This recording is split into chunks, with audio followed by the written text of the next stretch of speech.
Okay, hello students, welcome back to physics lecture. आज हम एक नया चैप्टर शुरू करेंगे, ठीक है, साउंड।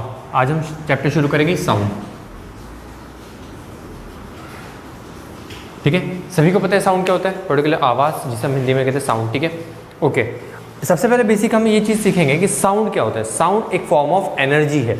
साउंड क्या है? साउंड एक फॉर्म ऑफ एनर्जी है, ठीक है। अब एनर्जी है तो एनर्जी में कुछ बेसिक रूल्स एंड रेगुलेशन हमें जो पता है, जो इम्प्लीमेंट होते हैं, वो सब भी होगा। और ये भी चीज़ हमें पता है कि जो अगर हम किसी भी एनर्जी के बारे में बात करते हैं तो उसका एक सोर्स होता है ना। जैसे लाइट एनर्जी और हीट एनर्जी की अगर हम बात करते हैं तो लाइट एनर्जी का एक कॉमन सोर्स क्या है? सन।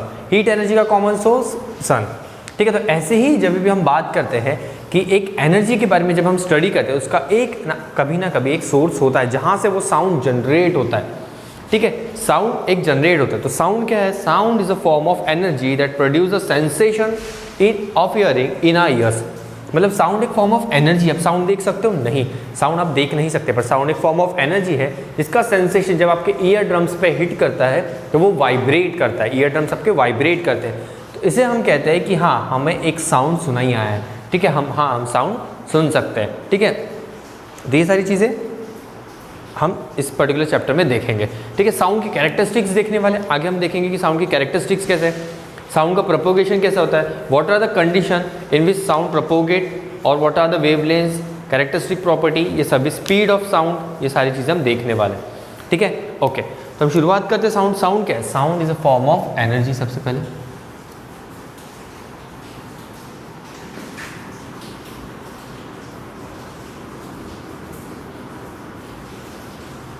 Sound is a form of energy, okay.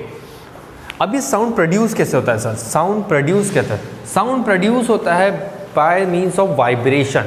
इसका जो सोर्स होता है, सोर्स ऑफ साउंड क्या होता है? Source of sound energy is vibration. मतलब जो साउंड जनरेट होता है वो किसकी वजह से होता है? वाइब्रेशन की वजह से होता है। और वाइब्रेशन क्या होती है? वाइब्रेशन हम किसे कह सकते हैं? वाइब्रेशन कैसा होता है? Vibration is to and fro motion of particles. To and fro motion of particles जब एनवायरनमेंट में टू एंड फ्रो मोशन करते हैं तो इसे हम वाइब्रेशन कहते हैं, ठीक है। उसे हम क्या कहेंगे? वाइब्रेशन। अब कुछ एग्जाम्पल्स के थ्रू हम समझते हैं, ठीक है। एग्जाम्पल देखते हैं। एग्जाम्पल में सबसे पहले हम बनाते हैं एक स्ट्रिंग, ठीक है। एक स्ट्रिंग है, अब हमने स्ट्रिंग को अटैच कर दिया on both the end. String को हमने अटैच कर दिया ऑन बोथ एंड, ठीक है। अब हमने क्या किया? स्ट्रिंग को इस तरीके से होल्ड किया इन द सेंटर, डाउनवर्ड पुल किया और रिलीज कर दिया। फिर उसके बाद हमने रिलीज कर दिया, ठीक है। रिलीज करने पे क्या होगा? ये कुछ वाइब्रेट होगा, अप एंड डाउन मोशन करेगा। स्ट्रिंग क्या करेगा? अप एंड डाउन मोशन करेगा। मतलब स्ट्रिंग की वाइब्रेशन कैसी रहेगी? कुछ इस तरीके से, एक बार अपवर्ड डायरेक्शन में मूव करेगा, एक बार डाउनवर्ड डायरेक्शन में, एंड सो ऑन, हाँ है ना। तो ये क्या करेगा? टू एंड फ्रो मोशन, एक पीरियोडिक मोशन करेगा। पीरियोडिक मोशन मतलब सेम इंटरवल ऑफ टाइम में सेम पाथ ट्रैवल करना। तो ये क्या करेगा? This will provide to and fro motion. ये टू एंड फ्रो मोशन में हम क्या कहेंगे? ये स्ट्रिंग अब क्या कर रही है? ये वाइब्रेट कर रही है। स्ट्रिंग क्या कर रहा है? वाइब्रेट कर रहा है at its mean position. At उसकी पोजीशन पे वो स्ट्रिंग क्या कर रहा है? वाइब्रेट कर रहा है। तो आप देखोगे कि जैसे ही वाइब्रेशन ये शुरू हो जाएगी तो आपको एक साउंड जनरेट होना शुरू हो जाएगा। यहाँ पे क्या होगा? यहाँ पे साउंड जनरेट होगा जो आपको सुनाई आएगी। आपने बहुत बार एग्जाम्पल लिखा होगा। एक रबर स्ट्रिंग लीजिए, आपका रबर बैंड होता है, उनका स्ट्रिंग लीजिए, उसको ब्रेक किए, रबर बैंड को एक स्ट्रेच किए, उसको पुल करो और छोड़ दो, वो कुछ मूव करना शुरू करेगा और साथ ही आपका साउंड जनरेट होगा। सेम गिटार आप सबसे बेस्ट एग्जांपल है। गिटार में क्या होता है? स्ट्रिंग्स लगी होती है, ठीक है। हम क्या करते हैं? स्ट्रिंग्स को हिट करते हैं, स्ट्रिंग्स को वाइब्रेशन मोशन प्रोवाइड करते हैं। वो रेस्ट कंडीशन में तो क्या गिटार आवाज़ करते हैं? नहीं। जब हम उसकी स्ट्रिंग को वाइब्रेट करते हैं, मतलब उस स्ट्रिंग को to and fro motion provide करते हैं, वो वाइब्रेट होता है, तो वाइब्रेशन की वजह से हमें एक साउंड जनरेट होता है। आपने देखा होगा गिटार में साउंड जनरेट होता है, ओके। सो ये क्या होता है? To and fro motion of that string. वो जो गिटार की जो स्ट्रिंग होती है that is to and fro motion करता है, इसकी वजह से एक साउंड जनरेट होता है। ये चीज़ें क्लियर है? Okay. Sound is produce by vibration. Sound कैसे प्रोड्यूस होता है? By vibration, okay. अब ये कहते हैं कि वाइब्रेशन क्या होता है? Vibration is to and fro motion of a particle. हमने कहा कि to and fro motion of a particle. इसका मतलब सर क्या होता है?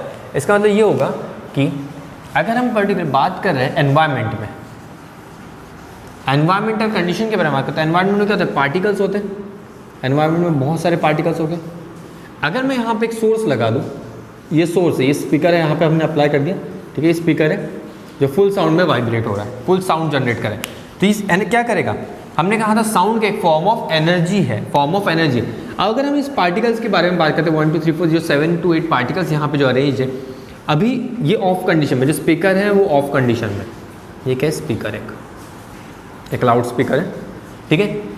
अब क्या हो रहा है? ये पार्टिकल्स रेस्ट कंडीशन में, जैसे ही हमने इसे ऑन कर दिया, म्यूजिक प्ले कर दिया फुल साउंड में, तो क्या करेगा? ये एनर्जी को ट्रांसफर करेगा। साउंड कैसा है? साउंड एक एनर्जी है, मतलब ये जो साउंड जो जनरेट करेगा, ये क्या करेगा? ट्रांसफर करेगा। कहाँ से? From one particle to another, one particle to another. मतलब क्या होगा? अब ये एनर्जी यहाँ पे आएगी, चलो एनर्जी आ गई फर्स्ट पार्टिकल के पास।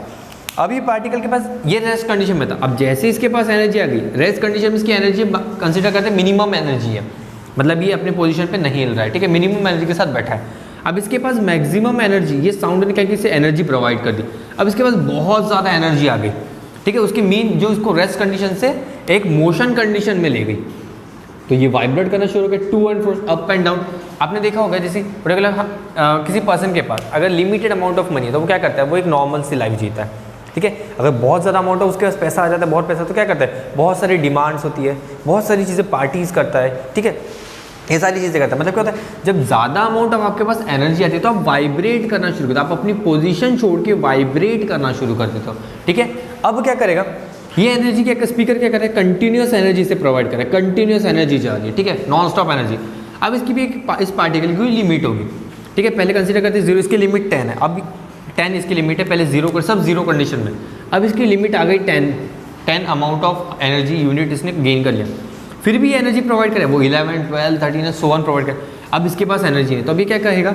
यार अब मुझसे मेरी कैपेसिटी खत्म हो गई है, ठीक है, अब मेरी कैपेसिटी खत्म हो गई, तो मैं क्या करूँगा? मेरे पास जो एनर्जी आ रही है मैं इसको ट्रांसफर कर देता हूँ आगे वाले पार्टिकल्स के पास। वो कहेगा भाई ये लो, हमारे पास बहुत ज़्यादा अमाउंट ऑफ एनर्जी, आप थोड़ी सी एनर्जी रख लो, तो वो कहेगा ओके चलेगा। तो फिर जैसे ही इसके पास एनर्जी बढ़ जाएगी, ये भी वाइब्रेट करना शुरू कर देगा, है ना, ये भी वाइब्रेशन। फिर ऐसी कंडीशन है कि जब सेकंड पार्टिकल की एनर्जी लेवल भी क्या होगी? ऑलमोस्ट फुल होगी। अब जैसे ही फुल होगी तो क्या करेगा? फिर से एनर्जी को ट्रांसफर कर देगा। अब ये क्या करेगा? थर्ड भी वाइब्रेशन शुरू कर देगा, टू एंड फ्रो मोशन शुरू कर देगा। ऐसे क्या होगा? ऐसे जैसे जैसे एनर्जी कंटिन्यूस आती रहेगी, उतना दूर तक एनर्जी ट्रांसफर होती रहेगी। मतलब क्या हो रहा है? ये जो एनवायरनमेंट के जो पार्टिकल्स है, एनवायरनमेंट के पार्टिकल्स मतलब एयर पार्टिकल्स, डस्ट पार्टिकल्स, जो भी पार्टिकल्स हम एनवायरनमेंट के बारे में बात करते हैं, वो क्या करेंगे? वाइब्रेट करेंगे। यहाँ पे क्या, ये क्या हो रहा है? ग्रीन वाला क्या है? Transfer of energy, transfer of energy. यहाँ पे क्या हो रही है? यहाँ पे हो रही है ट्रांसफर ऑफ एनर्जी। और ये जो रेड पार्ट है वो क्या है? वाइब्रेशन। ये होती है वाइब्रेशन, ठीक है, रेड वाली वाइब्रेशन है, ट्रांसफर ऑफ एनर्जी। अब मतलब क्या हो रहा है? साउंड क्या कर रहा है? साउंड ट्रांसफर हो रहा है, अपनी एनर्जी को ट्रांसफर कर रहा है फ्रॉम पार्टिकल टू पार्टिकल। तो साथ ही साथ वो जो पार्टिकल्स है वो वाइब्रेट हो रहे हैं। अब जितने दूर तक ये चीज़ें वाइब्रेट होती जाएगी, उतने दूर तक आपको साउंड सुनाई आएगा। मतलब क्या होगा? अब डिपेंड करता है ये जो स्पीकर है आप कितनी एनर्जी जनरेट करोगे। अगर ये बहुत ट्रिमेंडस अमाउंट ऑफ एनर्जी अगर जनरेट कर रहा है तो उतनी दूर तक ये ट्रैवल करेगा, उतनी ही ज़्यादा इस पार्टिकल वाइब्रेट होती जाएगी और उतने दूर तक ये ट्रैवल करेगा। इसका मतलब साउंड कितने दूर ट्रैवल कर सकते हैं, किस पे डिपेंड करेगा? ये डिपेंड करेगा कि amount of energy, the source of energy, कितनी ज़्यादा एनर्जी, जितनी ज़्यादा एनर्जी उतना दूर तक ट्रांसफ़र होगा। चीज़ें क्लियर है? ओके, एक चीज़ हम जान लेते हैं, हमें पता है 3 different state, that is solid, liquid and gas, ठीक है। जब हम 3 डिफरेंट स्टेट के बारे में बात करते हैं और अगर ये हम कंपेयर करते हैं कि सर सबसे ज़्यादा अमाउंट ऑफ एनर्जी कितने दूर ट्रांसफ़र होगी, किस में ट्रांसफ़र होगी, साउंड एनर्जी सबसे ज़्यादा किस में ट्रांसफ़र होगी? तो सबसे ज़्यादा ट्रांसफ़र होती है सॉलिड में। इसमें होगी सॉलिड में।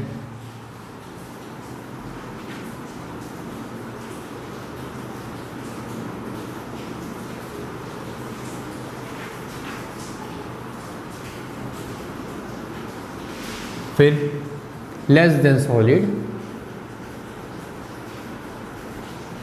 और गैसेस में minimum. Minimum transfer of energy. ठीक है सर, ऐसा क्यों? सॉलिड में सबसे ज़्यादा अमाउंट जो एनर्जी है, साउंड एनर्जी, वो सबसे ज़्यादा ट्रांसफर क्यों होती है? अब ये देखते हैं। जैसे कि हमें पता है साउंड में क्या होता है, सॉरी सॉलिड में क्या होती है? सॉलिड में जो पार्टिकल्स होते हैं, सॉलिड कंडीशन की बात करते हैं, सॉलिड में हमने पढ़ा है कि सॉलिड में जो पार्टिकल्स होते हैं वो कैसे होते हैं? They are completely intact, completely closely packed होते हैं। यही होता है सॉलिड। सॉलिड के जो पार्टिकल्स होते हैं वो कैसे होते हैं?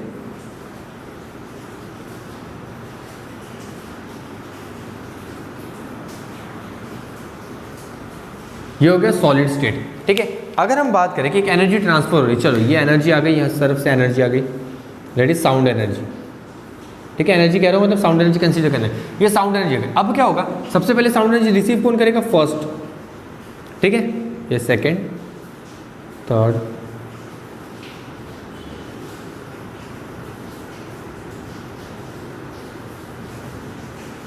ठीक है, कुछ इस तरीके से पार्टिकल्स अरेंज है, first, second, third, fourth and sixth. अब जो सबसे पहले जो रिसीव करेगा वो कौन रिसीव करेगा? वो रिसीव करेगा फर्स्ट पार्टिकल। मतलब फर्स्ट पार्टिकल्स वाइब्रेशन मोड में आ जाएंगे। फर्स्ट पार्टिकल्स वाइब्रेशन मोड में। अब क्या होगा? देखो फर्स्ट और सेकंड पार्टिकल्स क्या एकदम इंटैक्ट है, कंप्लीटली क्लोजली पैक, कोई भी वॉइड या फिर गैप्स अवेलेबल नहीं है, कोई भी गैप नहीं है फर्स्ट और सेकंड पार्टिकल में। तो जो ट्रांसफर ऑफ एनर्जी है वो डायरेक्ट हो जाएगी। यहाँ पे जो ट्रांसफर ऑफ एनर्जी है वो कैसा हो जाएगा? डायरेक्ट ट्रांसफर ऑफ एनर्जी होगा। ठीक है, आप कंपेयर करेंगे सॉलिड लिक्विड गैस से तब समझ में आएगा। Second to third direct transfer यहाँ पे एकदम क्लोजली अटैच है। ठीक है, इसे ऐसे समझते हैं। ठीक है, एक असेंबली में स्टूडेंट्स खड़े हैं कंप्लीटली क्लोजली पैक। ठीक है, मतलब ऐसे एकदम स्ट्रेट। ठीक है, उनमें कोई डिस्टेंस नहीं है। अगर मैं एक पर्सन को पुश करता हूँ तो कंटिन्यूस पुश, वो जो पुशिंग इफेक्ट है वो चलते रहेगा। ठीक है, या फिर आपने देखा होगा कार्ड्स जब हम रखते हैं या फिर साइकिल्स अरेंज होती है, एक साइकिल को अगर वो क्लोजली इंटैक्ट आप पुश करो तो सभी साइकिल्स ऑटोमेटिक गिर जाएगी। क्यों? बिकॉज वो क्लोजली इंटैक्ट है, तो जो फोर्स है वो बहुत देर तक ट्रैवल करेगा, है ना, मतलब जो एनर्जी है वो बहुत देर तक ट्रैवल करेगी। वही अगर हम सेकेंड मीडियम को बारे में बात करते हैं, दैट इज लिक्विड मीडियम की स्टडी अगर हम करते हैं, लिक्विड मीडियम में हम पता है कि जो पार्टिकल्स होते हैं they are separated by some distance, ऐसा ही होता है लिक्विड, है ना। लिक्विड पार्टिकल्स को ऐसे सेपरेटेड बाय सम डिस्टेंस।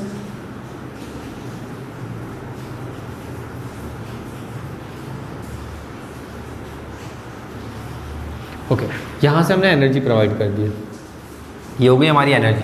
क्या होगा? सबसे पहले फर्स्ट पार्टिकल वाइब्रेट करेगा। चलो वाइब्रेशन मोड में चले गया फर्स्ट पार्टिकल। अब क्या होगा? फर्स्ट पार्टिकल सेकंड पार्टिकल में एनर्जी ट्रांसफर होगी, पर एनर्जी के डायरेक्ट ट्रांसफर होगी नहीं, यहाँ पे कोई certain amount of energy loss होगी, बिकॉज यहाँ पे कोई एनवायरनमेंट है, कुछ रेजिस्टेंस मिलेगा, मतलब जो एनवायरनमेंट है उसको रोकने की कोशिश करेगा, वहाँ पे वो स्प्रेड आउट हो जाएगा एनवायरनमेंट, वो पार्टिकल के पास ही जाएगा। अब इस केस में क्या था? यहाँ पे जो एनर्जी थी वो डायरेक्ट ट्रांसफर हो रही है, कहीं पे भी लॉस ऑफ एनर्जी नहीं हो रहा, पर यहाँ पे देखो कुछ एनर्जी सेकंड पार्टिकल के पास जाएगी और कुछ एनर्जी एनवायरनमेंट में रिलीज हो जाएगी, है ना। तो there will be loss of energy. अब लॉस ऑफ एनर्जी अगर होता है, इस केस में नो लॉस ऑफ एनर्जी, यहाँ पे no loss of energy, 100% transfer of energy हो रहा है यहाँ पे। ठीक है, ओके, यहाँ पे नो लॉस ऑफ एनर्जी, पर यहाँ पे देखो एनर्जी लॉस हो रहा है, तो यहाँ पे certain amount of energy loss हो जाएगी। और हमें पता है कि साउंड क्या है? एक फॉर्म ऑफ एनर्जी। अगर साउंड कुछ यहाँ पे लॉस हो जाएगा तो क्या ये ज़्यादा देर तक ट्रैवल कर पाएगा? नहीं कर पाएगा। क्यों? क्योंकि सेकंड वाइब्रेशन चलेगी, चलो सेकंड में आ गया, फिर अब थर्ड में जाने के लिए फिर से कुछ लॉस हो गया, तो थर्ड थोड़ा सा ही वाइब्रेट करेगा, बहुत कम। फोर्थ में आते थे और कम वाइब्रेशन, और फिफ्थ में आते थे शायद से ही वाइब्रेट करके बहुत नेग्लिजिबल अमाउंट ऑफ वाइब्रेशन। क्यों? क्योंकि यहाँ पे लॉस ऑफ एनर्जी हो रहा है, लॉस ऑफ एनर्जी, हाँ है ना, लॉस ऑफ एनर्जी हो रहा है। ये चीज़ें समझ में आ गई। तो अब क्या हो, इससे चीज़ें हमें पता चल गई कि जो साउंड की जब हम बात करते हैं तो एनर्जी बहुत तेज़ी से ट्रांसफर होता है, लिक्विड में थोड़ा कम ट्रांसफर होता है। वही अगर हम गैस में देखोगे तो ये तो आप सिर्फ ऐसे ही समझ सकते हो, गैस में क्यों नहीं होगा? गैस में लॉस ऑफ एनर्जी बहुत ज़्यादा होगी। क्यों? क्योंकि जो पार्टिकल्स होते हैं वो कंप्लीटली स्प्रेड आउट होते हैं, जो डिस्टेंस होता है, जो इंटरमॉलिक्यूलर स्पेस कहते हैं हम, ये मॉलिक्यूल्स है तो इंटरमॉलिक्यूलर स्पेस, ये स्पेस को क्या कहेंगे हम? Intermolecular space. इंटरमॉलिक्यूलर स्पेस में क्या होगा? लॉस ऑफ एनर्जी और ज़्यादा होगी। जैसे हम कह रहे हैं कि ये एनर्जी है, ठीक है, एनर्जी अब क्या होगा? सबसे पहले एनर्जी चली गई फर्स्ट पार्टिकल्स के पास, फर्स्ट पार्टिकल के पास। अब फर्स्ट पार्टिकल के पास जैसे ही एनर्जी गई, फर्स्ट पार्टिकल वाइब्रेशन मोड में आ गया, ठीक है।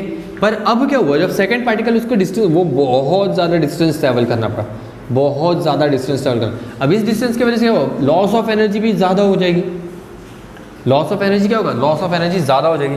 अगर लॉस ऑफ एनर्जी होगी तो क्या same amount of energy second तक पहुंच पाएगी, नहीं। अगर सेकंड तक एनर्जी नहीं पहुंच पाएगी तो क्या सेकंड पार्टिकल वाइब्रेट करेगा as compare to solid second particle, जबकि सोर्स ऑफ साउंड सेम है, सेम स्पीकर हमने यूज़ किया है, बस हमने स्टेट चेंज किया। तो यहाँ पे जो वाइब्रेशन रहेगा, ये जो वाइब्रेशन ऑफ सेकंड पार्टिकल रहेगी, that will be very very less, very less. In this condition medium,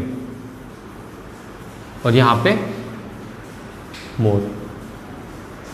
चीजें समझ में आ गई। इसलिए हम कहते हैं sound travels faster in solid medium as compare to liquid and gas, as compare to liquid and gas. इसी का अपोजिट लाइट बिहेव करता है। हम लाइट चैप्टर पढ़ेंगे तब हम इसका एक्सप्लेनेशन देंगे।